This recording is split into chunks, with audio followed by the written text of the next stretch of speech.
As I watched the kickoff of Connection happen with these 40 Afghan refugee kids, I realized that they are feeling what I wanted them to feel. Welcomed, loved, supported, like they belong, and not a single word needed to be said.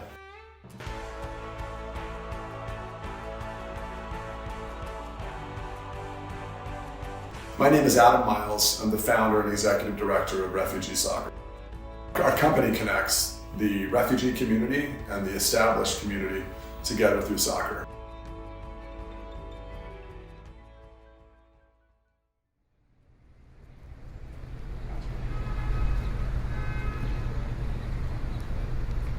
I don't remember how I learned there were 60,000 refugees here, but I was like, wait a second, 60,000 refugees? Like, wait, where are they?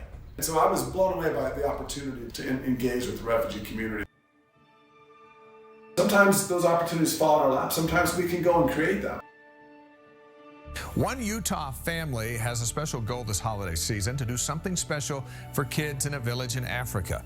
A stockbroker who started a nonprofit to deliver more than 100 soccer balls to the African nation of Ghana. They're making a link through a sport they all love. Soccer is the world sport.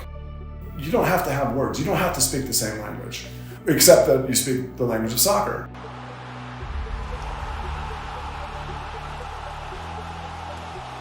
Soccer balls will be hand-delivered to hundreds of Ukrainian children.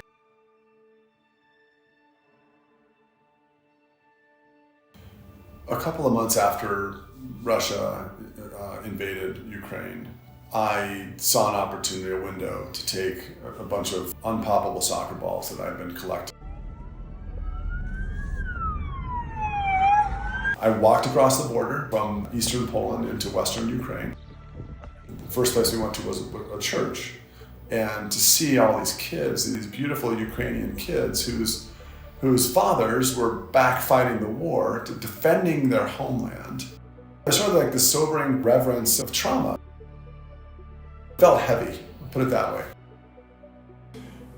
When you are standing in front of refugee kids who are aware of soccer more than maybe most American kids might be, right? Like, they know what a soccer ball is and they know what to do with that. You'd be surprised how many little young Messis there are. If you're standing in the same place that I have stood in, where I don't speak the language, you just put the ball down and start kicking it. And all of a sudden, there you go. You know, you're this kid who doesn't know what your life's like, and you can hardly imagine what his life is like. But all of a sudden, you're kicking the ball back and forth, and the smiles come, and for me, the sweat starts coming. Anna, you're 11? 3, 4, 5, 6, 7, 8, 9, 10. 10 of it. Yeah! To watch them just light up. Fly with the PK. Oh, also live. I'm making him nervous. Thank you! Thank you. Beautiful. Oh, Beautiful. yeah. I'm going to do that 100 million more times. Every refugee that comes here, what do you think they really want? Stability. Yeah. Everybody wants stability. There's 100 million refugees or displaced people in the world today. My name is Sajad, I'm from Iraq. My name is Jacques, from Tanzania. My name is Salim, Afghanistan. In the US, I think that the prevailing view is, well, they're in America, they're fine. Everybody wants something that tomorrow they can say, hey, you know, this is mine. Stability is the key. A newly arrived refugee who is bewildered and awestruck with this new country that they're in, this new community that they're in.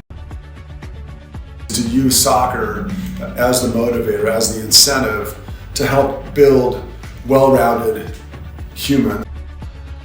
The fun thing about it is like practicing and getting better and stuff. It feels good because like it feels like my hard work paid off.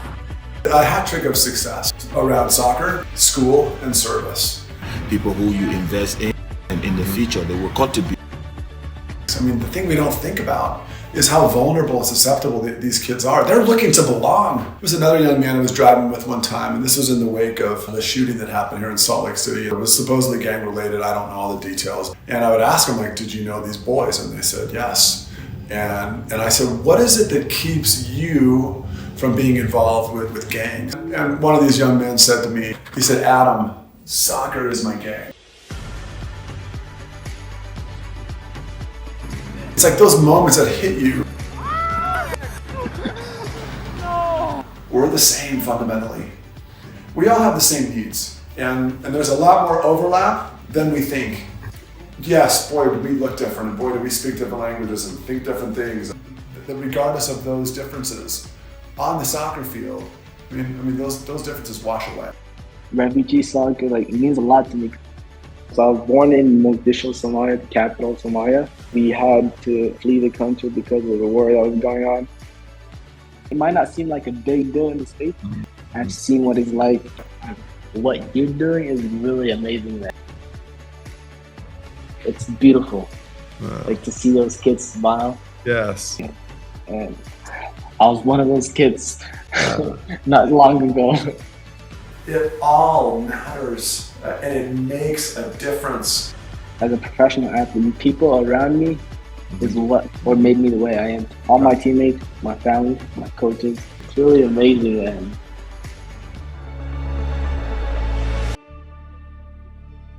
as excited as I am about the refugee stories that have brought them to this point, have brought them into your community, and I hope you'll be excited about those stories too, like be curious about them at least. What most excites me is the stories that they will write